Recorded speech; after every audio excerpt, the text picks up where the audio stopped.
All right, join us on the program right now, Katie Pavlich from townhall.com. And Katie, thank you for coming on the program tonight.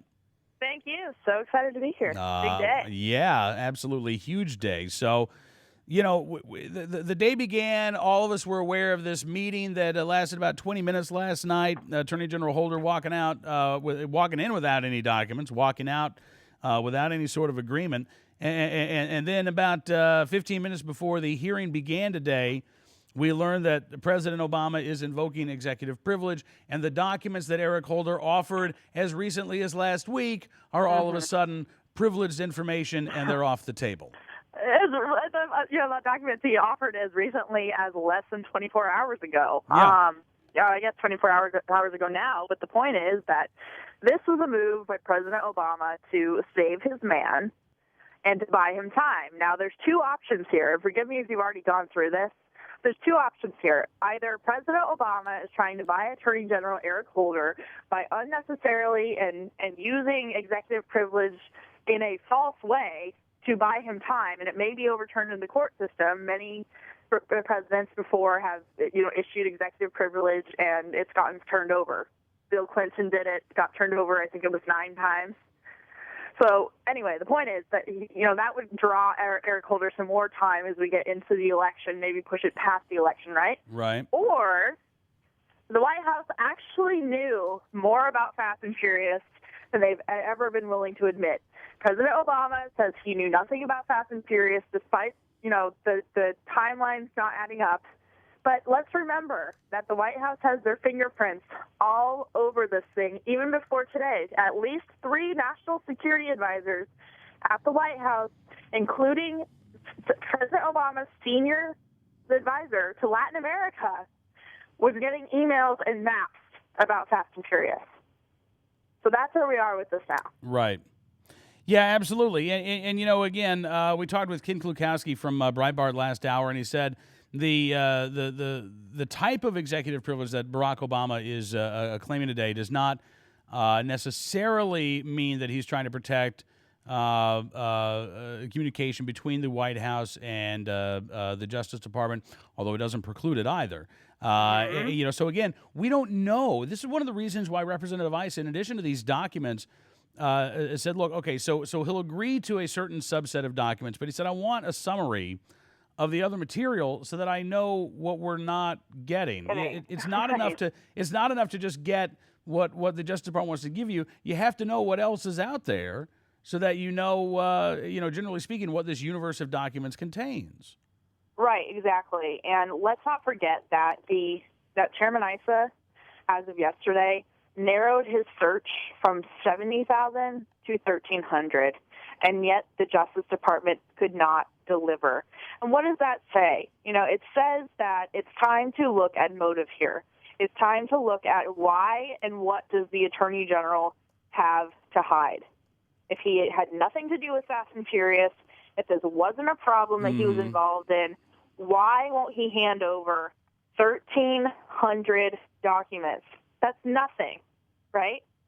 And what's funny is yesterday, Issa said this during the committee hearing. He said, well, they approached me. They came to this meeting. They were supposed to submit the documents Tuesday morning. They didn't. They showed up at the meeting, said they would only turn over these 1,300 documents if I dropped the entire investigation in addition to contempt charges. I mean, really? Right. You're really going to show up and ask for the entire investigation to be dropped over documents that you haven't even shown me yet? Come on, man. I mean, again, that's why this wasn't a good faith offer. This wasn't a good faith negotiation. How on earth could you make an agreement without seeing the documents beforehand, without knowing what they contain? Sure, you show them to me, and I'll drop the investigation. We'll just say it's concluded. I mean, that is absolutely absurd. Eric Holder's right when he said that it was an extraordinary offer. Right. It was extraordinary. Extraordinarily audacious as well, but it doesn't mean it was a good one, nor does it mean that it was one that Representative Issa could have taken. Right, exactly. And, today I was in that hearing room for, I think it was 6 hours total today. Right. It was just one of those things where it was like, can we vote yet? Can we please vote yet? And the Democrats kept trying to stall by offering these ridiculous amendments, asking for more time, asking, saying the contempt charge was improper because the attorney general had complied. And I'm thinking, okay, Eric Holder went into this meeting last night negotiating a subpoena. How does that work? I'm pretty sure that if I got subpoenaed and I tried to negotiate my way out of it, it wouldn't work very well. Well, no, it wouldn't. No, nor should it. I mean, Who does that?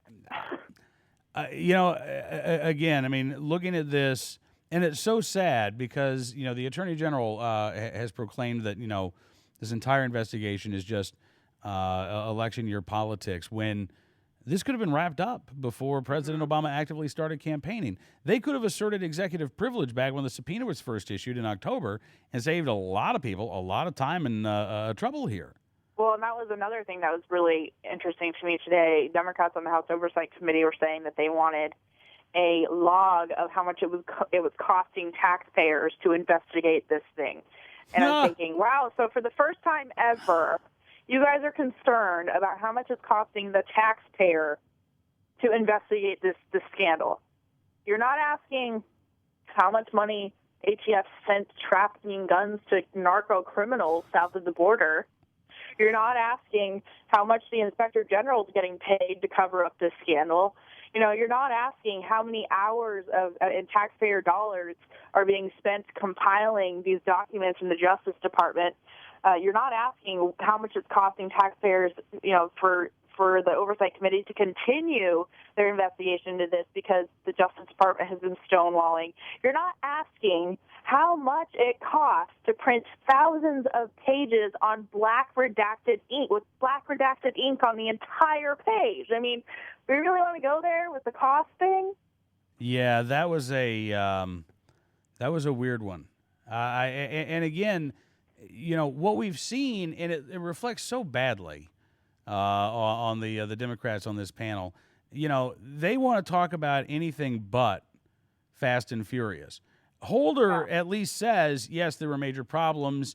And Holder's position today in his statement was, this is preventing us actually from finding answers. I disagree with that completely, but at least he acknowledges that there are serious issues here. You've got people like Jerry Connolly from Virginia who, clearly he doesn't think that there is anything wrong here, or he doesn't want to talk about it if there is something wrong. He called it a kangaroo court. That was the quote from today. I mean, he referred to this committee hearing, which was very serious, as a kangaroo court. I mean, I think that that's the person who did the best job today of laying out the case against Eric Holder was Representative Trey Gowdy. Yeah. I mean, he came with evidence, he came with documents, he came with dates. He, threw it all out there and said, this is the reason why we're holding the Attorney General in contempt. And even after the Terry family issued their statement towards the end of the hearing, Democrats just don't want to talk about it. They're willing to bring Sandra Fluck in front of in front of Congress to, make her a victim because she can't pay for her own birth control, but they're not willing to take a hard look at what happened to Brian Terry, who was a victim of a government program. And what was disgusting to me is Eric Holder, in his statement in response to the contempt vote today, said that it's his duty and he does a great job. I'm paraphrasing, but he does a great job at respecting and protecting law enforcement. And I'm thinking, really? You're going to say that today after, we have no answers? You're being, the contempt vote is going to the House floor. The Terry family is disgusted with you and the President of the United States for making this, they said, about themselves rather than getting to the bottom of this. All they want to know is who's responsible and what happened to their son, and they don't have either one of those things. Yeah, we're going to be talking with Lana Domino, a friend of the Terry family, later on in the hour. And, again, I mean, ultimately, that's what this is about. It's about providing answers for this family who want to know why their son was murdered that night. It's about providing answers for the families down in Mexico who've lost loved ones as a result of this government program. And it's about providing answers for the American people who are entitled to know who on earth set this in motion and why on earth was this allowed to continue for months and months after top Justice Department officials became aware of gun walking in Arizona.